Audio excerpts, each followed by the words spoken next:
台湾的富国新山台积电公布2025年的财报，占全年营收10%以上客户有2间，其中一个客户有够19%，是比前一档加7个百分点。法院就推估讲，这个客户应该就是辉达来正式赢过苹果，成做台积电上大的客户。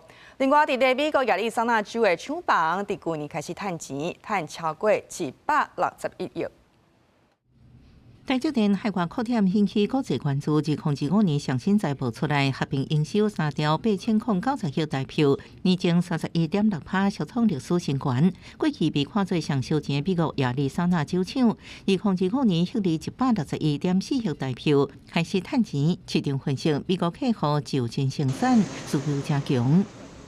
第一个良率确实有明显的改善，第二个的话，则是产能利用率也呈现了一个满载的状况，这完全是受惠于人工智慧的关系。纵观全球客户，台积电财报显示，甲客户全年贡献金额7269.74亿，占比19%，比2024年12%大大提悬。以客户贡献金额6451.78亿，占比17%，比前一年的12%落5个百分点。法人推估分别是苹果甲辉达，也就是上大客户抢起活人数。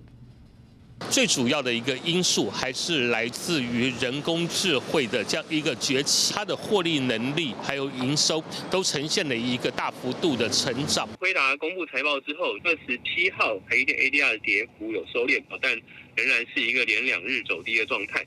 那在这样的一个背景环境之下，周一台股开盘开低的可能性仍然是相当的高。另外，辉达公布上新财报，市场出现利多促进对 AI 需求记录，第四期一日夜盘激烈震动，目冲到35879点新高，了出现断崖式急落，最后淡盘515点。有专家示警，台股甲季线的乖离率已经超过15%，极端状况伫过去30年的多头行情内底，敢若看过一摆。